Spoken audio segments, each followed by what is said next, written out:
Hello दोस्तों, मैं अंजलि एक नया वीडियो लेकर आई हूँ। आज हम बात करने जा रहे हैं एक ऐसे सवाल की जो कई लोगों के मन में आया और इस कारण लोग कंफ्यूज भी रहे कि आखिर ऐसा क्यों हुआ। जैसा हम सभी जानते हैं कि डंबलडोर को सीरीज में ऑलमोस्ट हर कुछ पता होता था। कई चीज तो उन्हें होने से पहले ही पता चल जाती थी। तो फिर आखिर ऐसा क्या हुआ कि डंबलडोर को ये नहीं पता चला कि सीरियस बेगुनाह था, या अगर उन्हें पता था तो उन्होंने इस बारे में कुछ किया क्यों नहीं। और फिर दूसरा सवाल ये कि स्नेप तो डेथ ईटर थे, उन्हें तो पता होगा कि पीटर पेटिग्रू भी एक डेथ ईटर है और सीरियस बेगुनाह है, तो उन्होंने सब कुछ जानते हुए भी कुछ क्यों नहीं बताया। पर इससे पहले कि हम सवाल का जवाब जाने, shout out to Sanyam Chauhan from Gryffindor, bot FF from Hufflepuff, Aishwarya Awasthi from Slytherin, Kuku Malviya from Hufflepuff, Prathamesh Marathe from Gryffindor, Najeeb Shaikh from Hufflepuff, Pawan Darekar from Hufflepuff, Kiran Boyar KB from Hufflepuff, Kunal Bhardwaj from Ravenclaw and Aditya Kumar from Hufflepuff. Thank you so much Potterheads for becoming the channel member. अगर आप भी channel को support करना चाहते हैं तो नीचे description पर दिए लिंक पर जाकर आप मेंबरशिप ज्वाइन कर सकते हैं, या फिर सब्सक्राइब आइकन के पास डिस्प्ले हो रहे ज्वाइन आइकन पर क्लिक करके भी आप मेंबर बन सकते हैं। तो सबसे पहले जानते हैं कि डंबलडोर सच्चाई जानते थे या नहीं। तो डंबलडोर ने स्नेप को जानते हुए कि वो एक डेथ ईटर है, उन पर भरोसा किया, अपनी साइड लिया और उनकी तरफ से गवाही दी। पर सीरियस ब्लैक, जो कि ऑलरेडी उनकी ऑर्डर ऑफ फिनिक्स का एक एक्टिव मेंबर था, उसकी तरफ से उन्होंने कुछ भी क्यों नहीं कहा, उसे बचाने की कोशिश क्यों नहीं की। तो सबसे पहली बात, जैसा कि हम सभी जानते हैं कि सीरियस ब्लैक मैरॉडर्स में से एक था। वो जेम्स का बेस्ट फ्रेंड था और लिली और जेम्स की शादी में बेस्ट मैन भी था, और साथ ही वो हैरी का गॉडफादर भी था। इसलिए जब प्रोफेसी हुई और स्नेप ने सुनकर उसे वोल्डेमॉर्ट को बता दिया और वोल्डेमॉर्ट ने पॉटर्स को ही मारने का डिसाइड किया, स्नेप ने वापस आकर डंबलडोर को बताया ताकि लिली को बचा लिया जाए। इसलिए डंबलडोर ने जेम्स और लिली को हैरी के साथ छिप जाने का कहा और साथ ही फिडेलिस चार्म से उन्हें छिपाकर खुद सीक्रेट कीपर बनने का भी ऑफर दिया। पर जेम्स को सीरियस पर सबसे ज्यादा भरोसा था, इसलिए उसने सीरियस को सीक्रेट कीपर बनाया। यहाँ तक बात डंबलडोर को पता थी और इस बारे में सिर्फ वो, सीरियस और पॉटर्स ही जानते थे। पर सीरियस ने कहा कि क्योंकि वो पॉटर्स के इतना करीब था, इसलिए ये काफी ऑब्वियस था कि वही सीक्रेट कीपर होगा। साथ ही उन सभी को डाउट था कि यहाँ की इंफॉर्मेशन कोई वोल्डेमॉर्ट को दे रहा है, और क्योंकि सारे वेयरवुल्फ वोल्डेमॉर्ट की तरफ थे, उन लोगों का शक ल्यूपिन पे गया। इसलिए सीरियस ने पेटिग्रू को सीक्रेट कीपर बना दिया कि किसी का भी शक उस पर नहीं जाएगा। पर पेटिग्रू ही असली गद्दार निकला और उसने पॉटर्स का पता ठिकाना जाकर वोल्डेमॉर्ट को बता दिया और वोल्डेमॉर्ट ने पॉटर्स को मार डाला। यहाँ डंबलडोर और बाकी लोगों की नजर में सीरियस ने जाकर वोल्डेमॉर्ट को बताया, क्योंकि लास्ट में सीक्रेट कीपर चेंज होने वाली बात सिर्फ और सिर्फ सीरियस, पेटिग्रू और पॉटर्स को ही पता थी।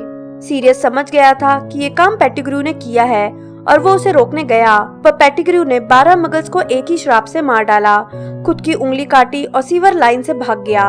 और सीरियस, जो अब समझ गया था कि अब वो फंस चुका है, वहाँ ही खड़े खड़े हंसने लगा और सबने मान लिया कि उसी ने 12 मगल्स को मारा है और साथ ही पेटिग्रू को भी, जिसकी सिर्फ एक उंगली ही बची थी, और बिना ट्रायल उसे अज़्काबान भेज दिया गया।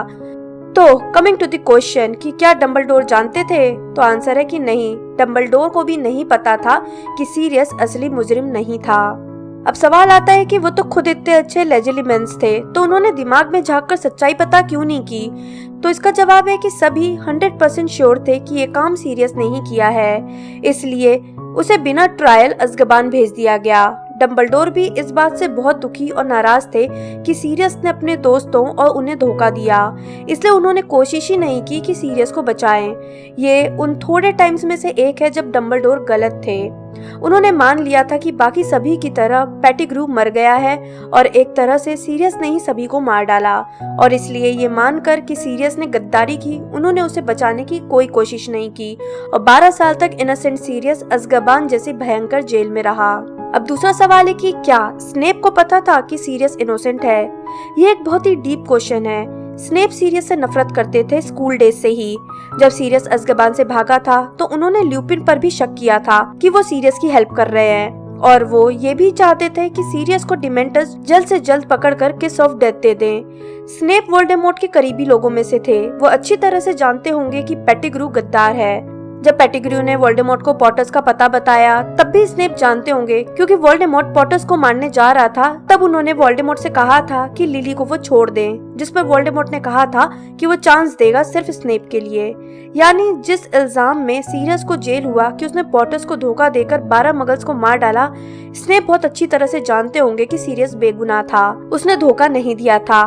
फिर भी उन्होंने अपनी नफरत के चलते 12 साल तक किसी को नहीं बताया कि सीरियस उस इल्जाम में जेल गया था जो उसने किया ही नहीं। यहाँ तक कि जब सीरियस अज़्काबान से भाग गया था और हॉगवर्ट्स पहुंच गया था, स्नेप चाहते थे कि जल्दी से जल्दी सीरियस को पकड़कर सजा दे दी जाए। पर अगर इस सवाल की हम बात करें तो जवाब है नहीं। स्नेप भी नहीं जानते थे कि सीरियस बेकसूर था।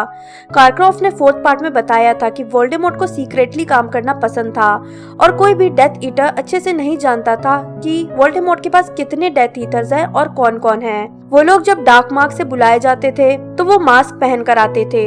अगर स्नेप को पेटिग्रू की सच्चाई पता होती तो बहुत नफरतों के बाद भी कम से कम उन्होंने डंबलडोर को बता दिया होता कि पेटिग्रू पर भरोसा न करा जाए, क्योंकि टाइम पर पता चलने से लिली भी नहीं मरती। या कम से कम पॉटर्स के मर जाने के बाद अगर उसे पता चलता तब भी वो बता देता कि ये काम सीरियस ने नहीं बल्कि पेटिग्रू ने किया था, भले ही उसके बाद पेटिग्रू के जिंदा होने की बात उन्हें पता होती या नहीं। स्नेप को तो दरअसल पेटिग्रू की हकीकत 3rd पार्ट के एंड तक भी पता नहीं चली थी और वो सीरियस को ही धोखेबाज मानते थे, जब तक कि 5th पार्ट में सीरियस के घर को ऑर्डर ऑफ फीनिक्स का मीटिंग प्लेस नहीं बना दिया गया और सीरियस और स्नेप का आमना सामना नहीं होने लगा। तो ये सब जानने के बाद हम इतना तो कह सकते हैं कि पेटिग्रू सबको कितना ही मूर्ख क्यों ना लगता हो, उसके मास्टर प्लान के आगे सब फेल हो गए। किसी को उस पर शक तक नहीं हुआ और इंटेलिजेंट समझे जाने वाले हजारों जादूगरों, जिसमें खुद डंबलडोर, स्नेप और सीरियस भी शामिल थे, फंस गए और किसी को भी पेटिग्रू पर शक नहीं हुआ। और क्योंकि सीरियस की किसी ने सुनी ही नहीं, उसे अपनी सफाई में बोलने का कुछ मौका भी नहीं दिया गया, जो कि बेllatrix जैसे डेथ ईटर्स तक को दिया गया था। नाइंसाफी के चलते सीरियस को 12 साल अज़्काबान में रहना पड़ा। उसके बाद भी वो 2 साल तक छिपका रहा, क्योंकि अब भी सिर्फ हैरी, ल्यूपिन और डंबलडोर को ही इस बात पर यकीन था कि सीरियस इनोसेंट है। कोई भी ये मानने को तैयार नहीं होता और दूसरे साल के एंड में हैरी को बचाते हुए उसकी जान ही चली गई।